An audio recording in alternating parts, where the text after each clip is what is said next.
Good morning, Alex and friends. I'm Grace. Today is Friday, January 23rd, 2026, and you're listening to Alex's News.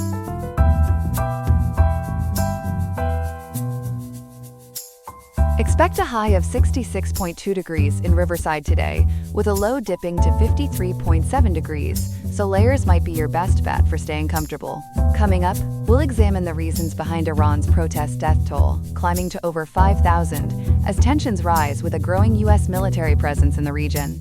We'll also look at the ongoing struggles of California wildfire survivors caught in prolonged fights with insurance companies for rightful claims, plus other important stories from around the world and closer to home. All this and more on Alex's News. Stay tuned.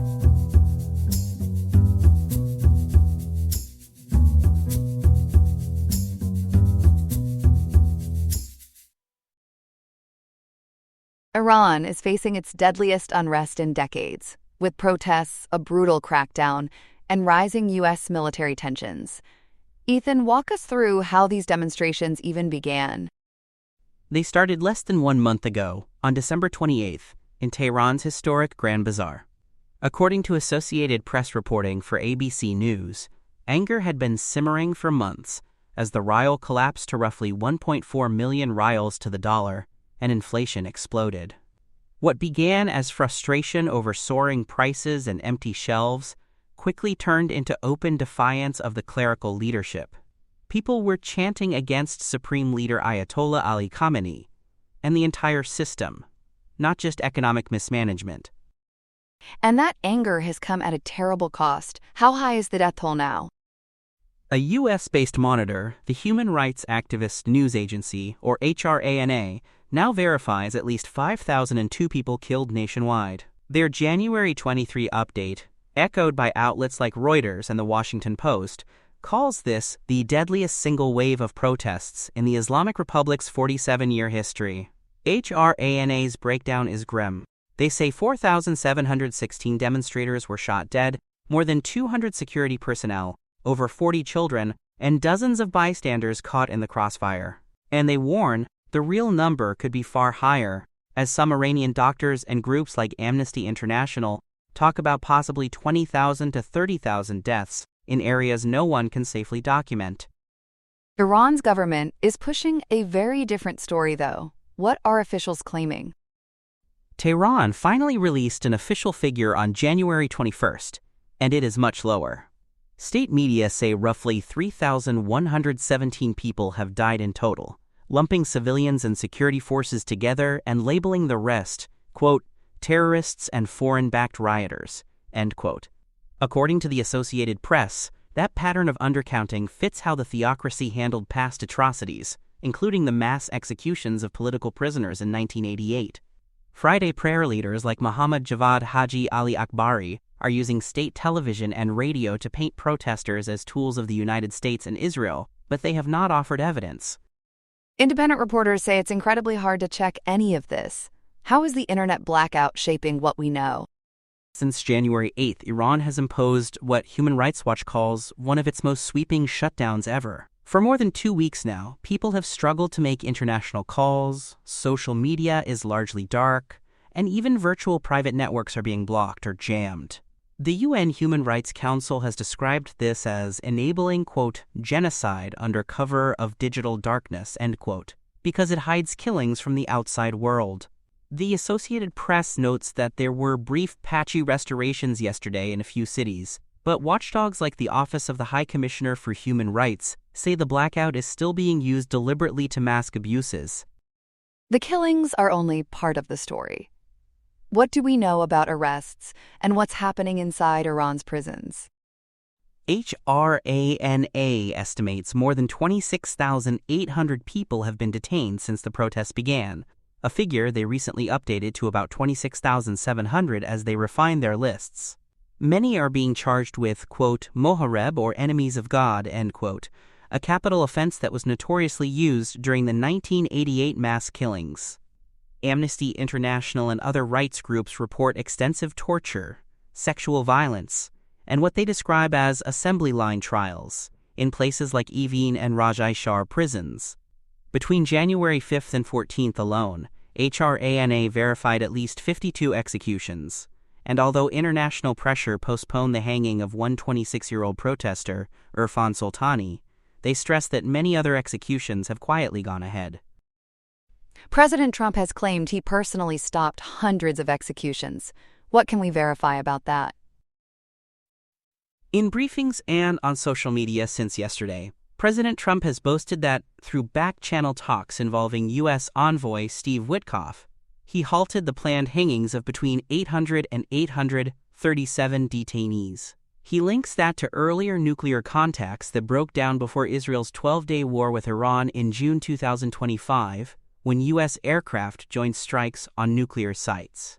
But, as the Associated Press reported for WSLS-10 and the Las Vegas Sun, there is no confirmation from the UN, HRANA, Amnesty International, or any neutral observer that such a mass execution order ever existed. The White House now concedes those claims are unverified, while Iran's Prosecutor General Mohammad Movahedi told the judiciary's Mizan news agency they are, quote, completely false, end quote, and Judiciary Chief Gholam Hossein Mohseni Ej dismissed them as, quote, nonsense, end quote, even as he promised, quote, decisive, maximum punishment, end quote, for protesters. So while that argument plays out, the U.S. military is clearly moving assets. What do we know about this so-called armada? Speaking to reporters aboard Air Force One yesterday, flying back from the World Economic Forum in Davos, President Trump described a, quote, massive fleet, end quote, heading toward the region, adding, quote, maybe we will not have to use it, end quote. According to an unnamed Navy official who spoke to the Associated Press for ABC News, the Corps is the USS Abraham Lincoln Aircraft Carrier Strike Group, which has been shifted from the South China Sea through the Indian Ocean toward waters near the Persian Gulf. Defense analysts at the War Zone say additional F-15E Strike Eagles and air defense batteries are also deploying to nearby bases. The Sioux Fence Center, a New York-based security think tank, told reporters this looks less like an imminent attack plan and more like what they called signaling of possible kinetic action if Iran crosses certain lines. And those lines, those red lines the president has talked about, what are they? Trump has publicly set out 2 mass executions of detainees and the killing of peaceful demonstrators. He has warned that any U.S. response would, in his words, quote, dwarf, end quote, the joint American and Israeli strikes on Iran's enrichment facilities in June 2025, and said, quote, they should have made a deal before we hit them, end quote. According to the Las Vegas Sun's summary of his remarks, this is meant as both a threat and a push for negotiations.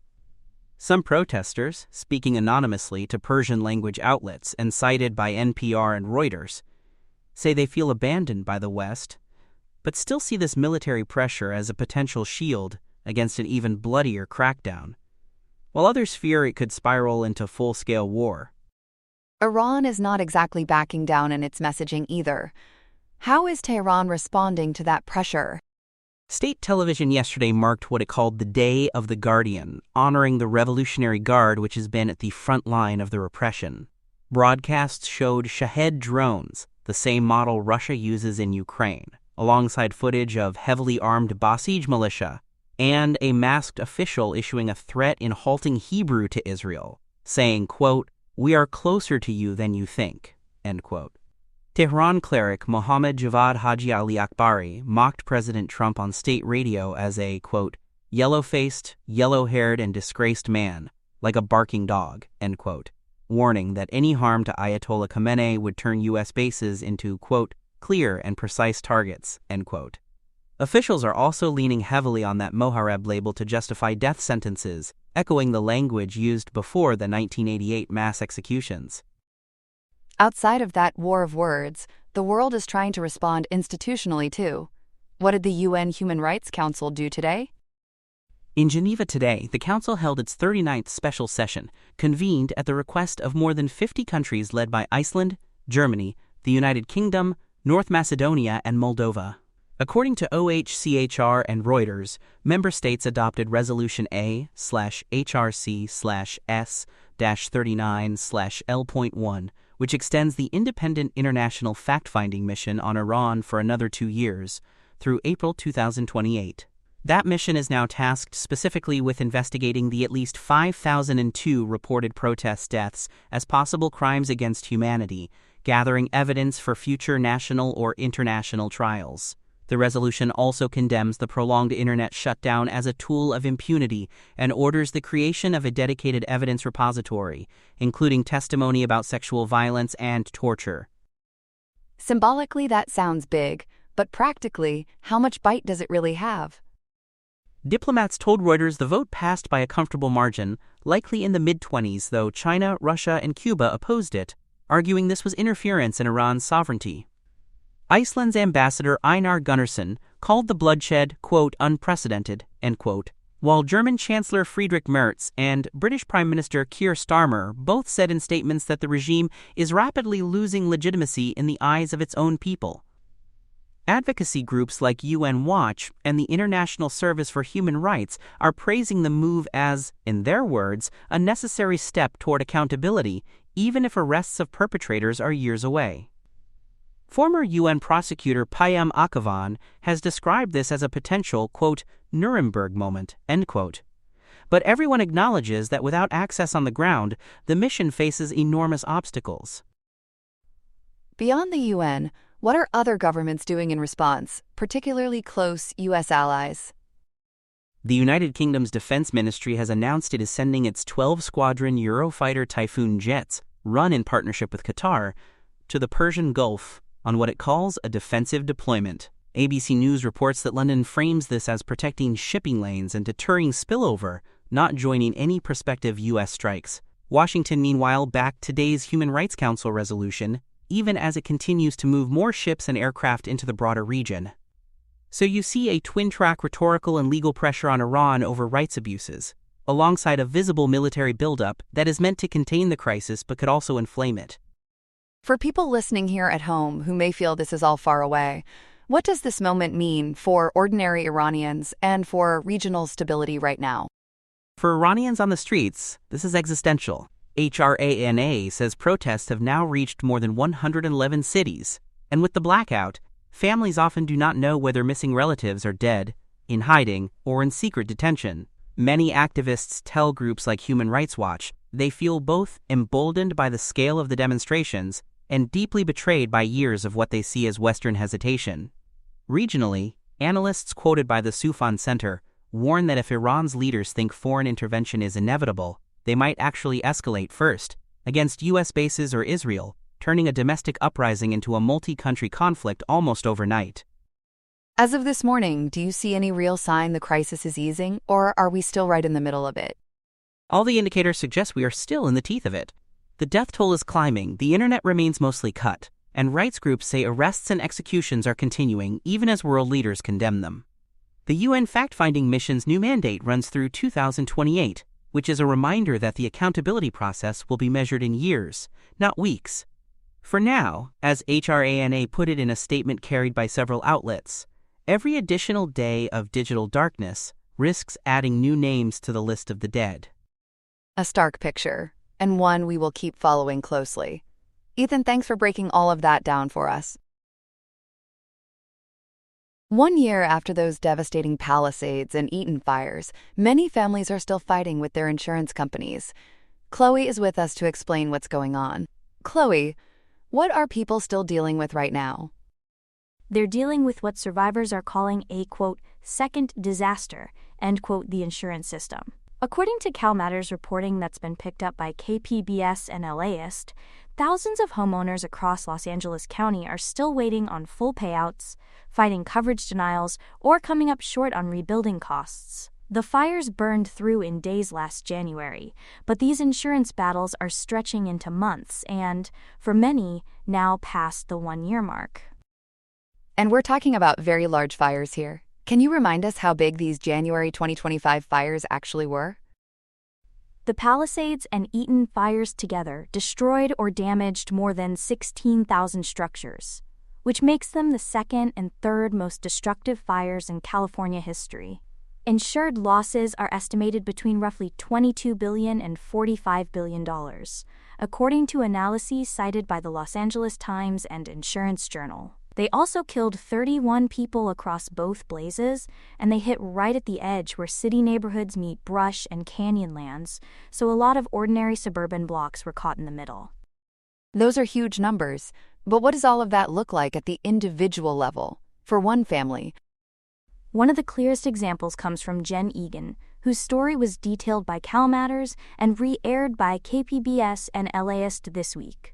Her family home in Pacific Palisades was badly damaged in the Palisades fire, and she's been trying to get it rebuilt so her 83-year-old father can move back.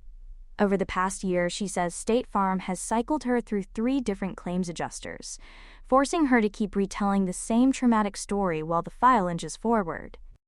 3 adjusters for one claim sounds exhausting. How has that affected her ability to actually rebuild? She eventually hired a public adjuster, which she calls a, quote, saving grace, end quote, and that did push State Farm to release some additional money. But her latest repair estimate still falls tens of thousands of dollars short of what they need, especially for things like mandatory brush clearance and soil testing ordered by the fire department. She told reporters, quote, "No one's asking for a new jacuzzi. We want my father to be able to return to a safe and habitable home," end quote. That gap between what the policy pays and what rebuilding really costs is a recurring theme. So even when people are getting paid, it's often not enough. How widespread is that underinsurance problem? It's very common, especially in a place where construction costs have shot up. Another woman featured by LAist and CalMatters, Rebecca McGrew from Altadena, actually says State Farm handled her claim fairly smoothly after the Eaton fire burned her house to the ground.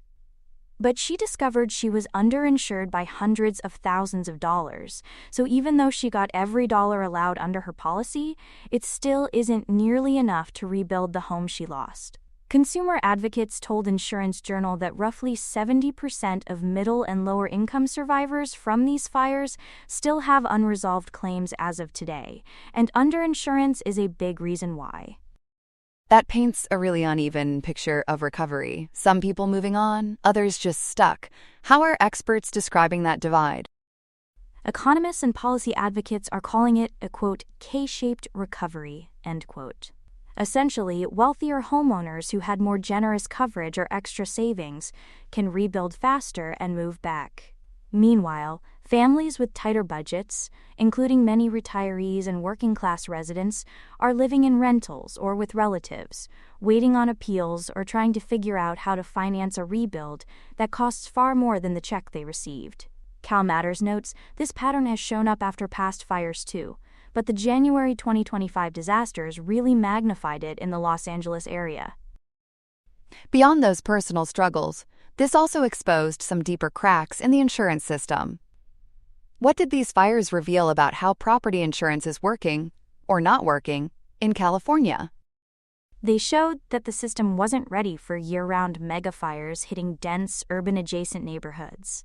According to the San Francisco Chronicle and Insurance Journal, major companies like State Farm, Allstate, and Farmers had already been cutting back in high-risk areas even before these fires, partly because state rules limited how they could price in future climate risk. When the Palisades and Eaton fires hit, they blew through insurers, reserves, and pushed even more homeowners into California's FAIR Plan, which is the bare-bones insurer of last resort.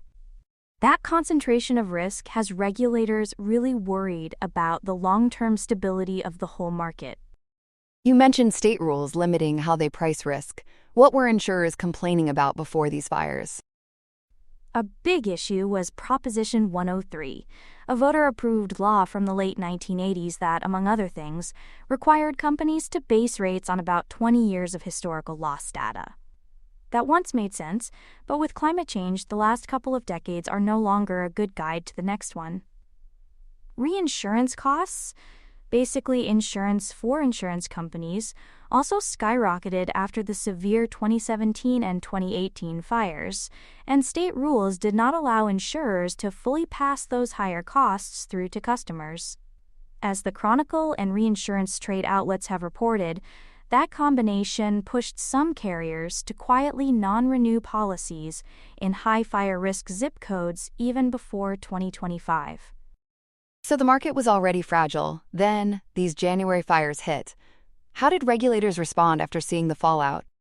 Even before these latest fires, Insurance Commissioner Ricardo Lara had rolled out what he calls the Sustainable Insurance Strategy, which took effect early last year.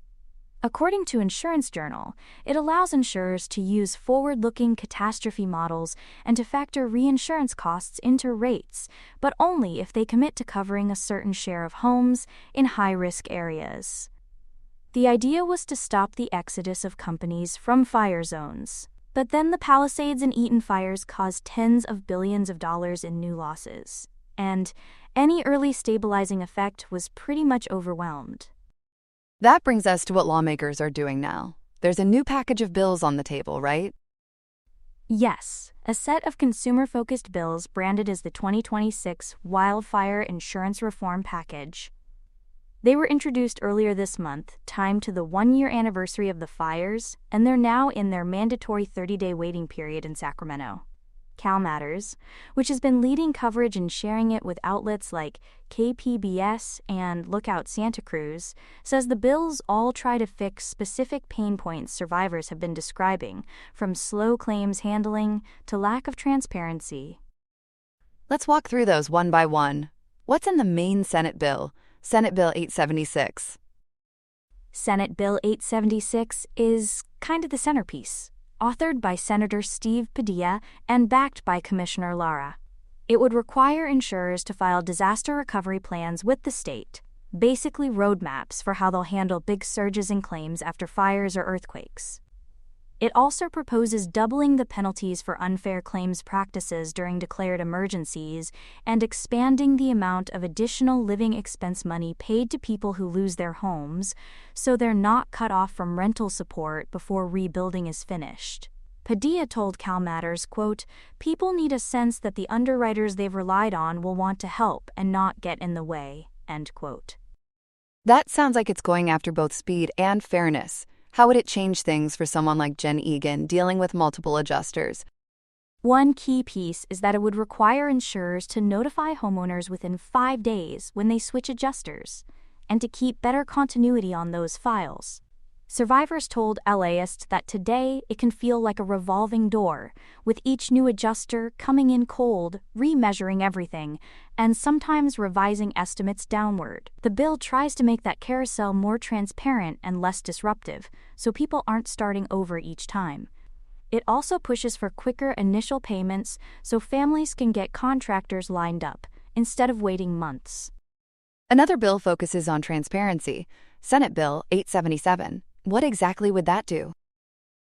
That one, co-authored by Senators Sasha Renee Perez and Ben Allen, would give homeowners a legal right to see the full claims file, including internal repair estimates and any changes the company makes. The San Francisco Chronicle has documented cases where early, higher internal estimates were quietly replaced with lower ones, before being shared with policyholders, without clear explanation. Under this bill, companies would have to disclose who approved those changes and why, within about 2 weeks of a homeowner asking. The idea is to stop what critics call, quote, secret lowballing, end quote. And then there's a bill about interest on late payments, Senate Bill 878. How tough is that proposal? Pretty tough by national standards. It would slap a 20% annual interest charge on claim payments that are delayed more than about 30 days after the insurer has decided they're covered. Lawmakers modeled it on Texas, which has an 18% penalty that, according to legal analyses cited by News from the States, really did speed up payments there. The California version would also require top corporate officers to sign compliance reports under penalty of perjury, which is meant to get these rules out of the back office and onto executives' radar. There's also an assembly bill dealing with drones and satellite images. Why is that such a big deal for homeowners? Assemblymember Lisa Calderon's bill, AB 1559, targets how companies use aerial images to decide whether to renew policies. Homeowners have reported, in stories collected by Lookout Santa Cruz and KPBS, that they were suddenly dropped after some computer flagged a photo showing alleged overgrown vegetation or debris, sometimes taken months earlier, or even mislabeling the property. The bill would require insurers to give people advance notice before they fly or buy that imagery, limit how old those images can be for non-renewal decisions, and give homeowners the right to see the pictures and request an in-person inspection. It's really about giving people a fair chance to correct errors before they lose coverage. This all sounds very consumer-friendly. How is the insurance industry responding to this package? They're pushing back hard. The Personal Insurance Federation of California, which represents many major carriers, told CalMatters that piling on new penalties and disclosure rules right now could actually make coverage scarcer and more expensive. Their vice president, Serene Taylor, warned it might, quote, worsen the affordability and availability crisis, end quote, by making some companies decide California just isn't worth the regulatory risk. Insurers argue they're already under pressure from climate-driven catastrophes and higher global reinsurance costs. So insurers are basically saying, be careful or you'll drive us out. How are lawmakers answering that concern?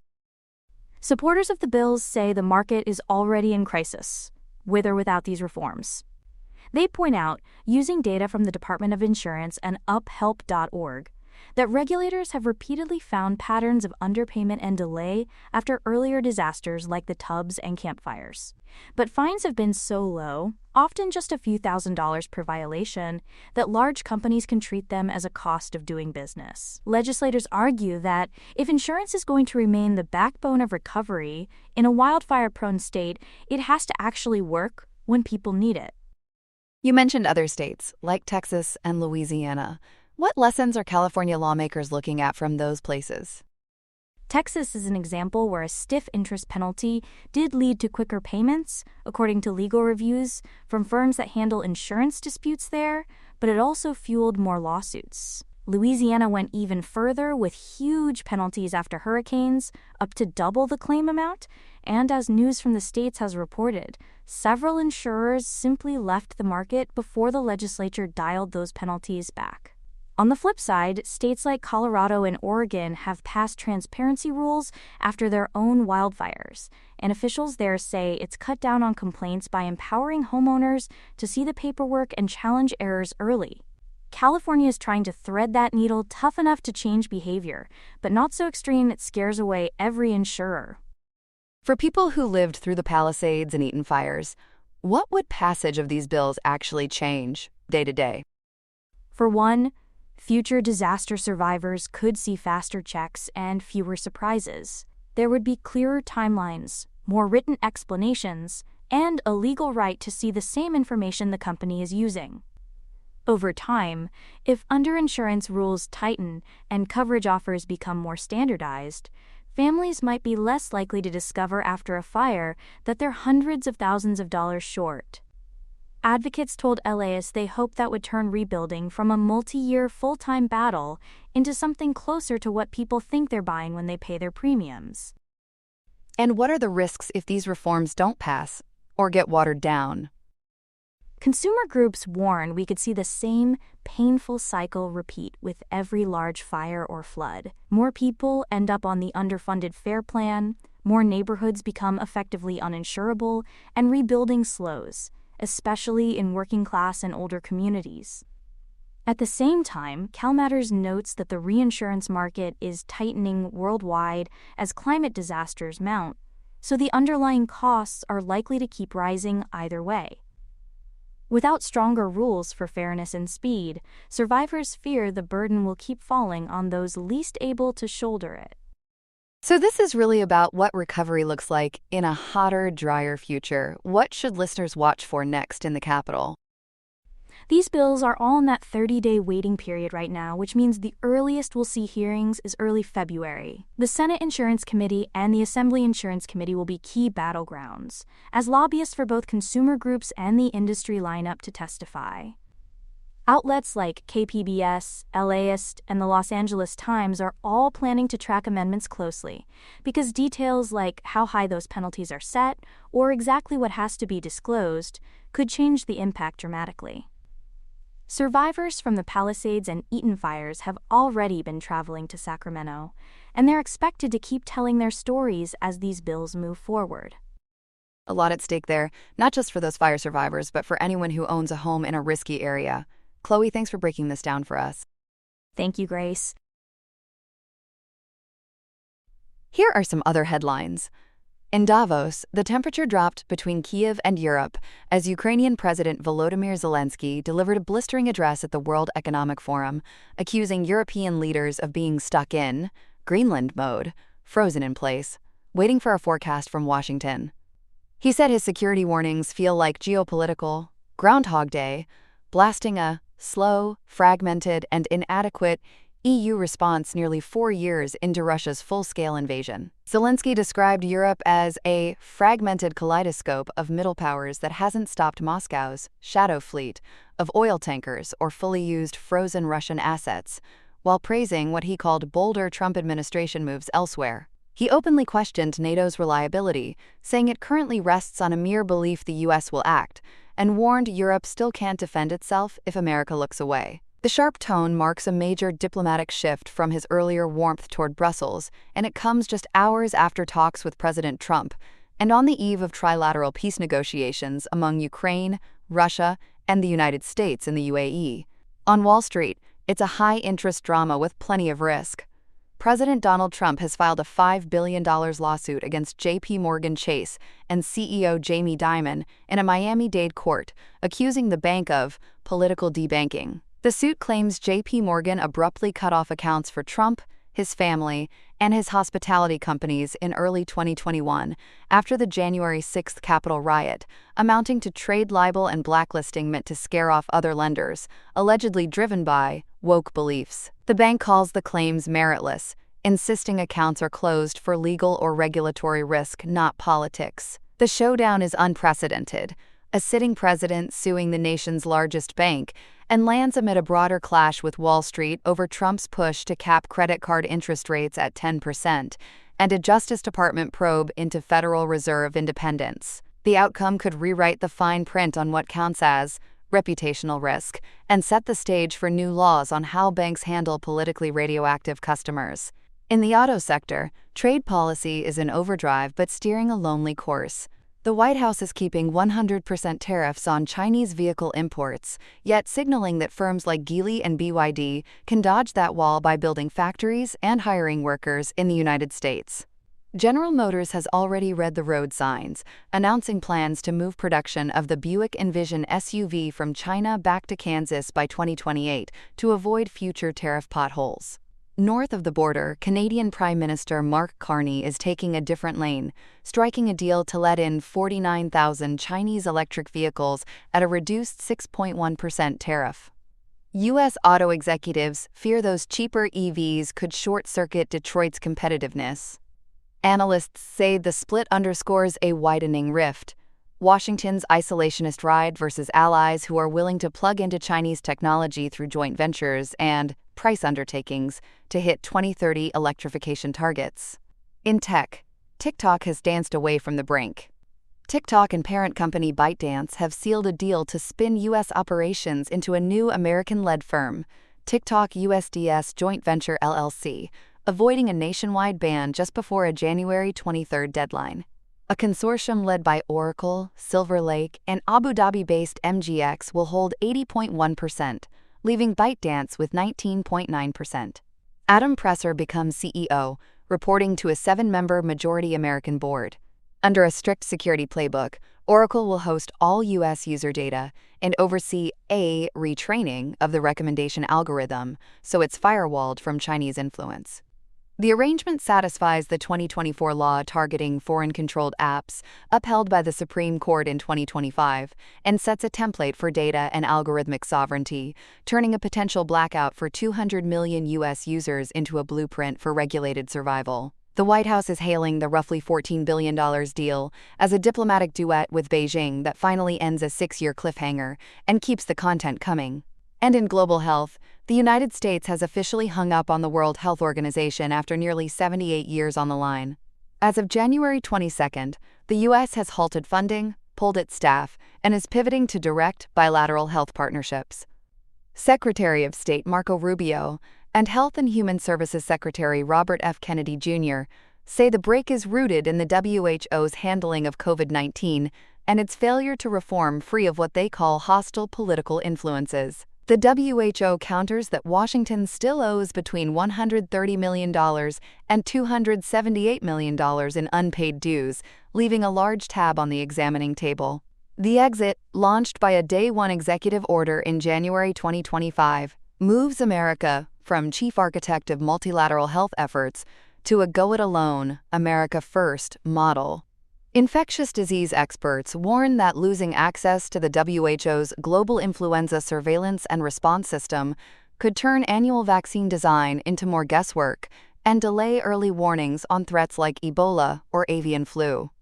Legal analysts say the organization has limited tools to collect on the outstanding bill, but the financial fever between Geneva and Washington shows no sign of breaking.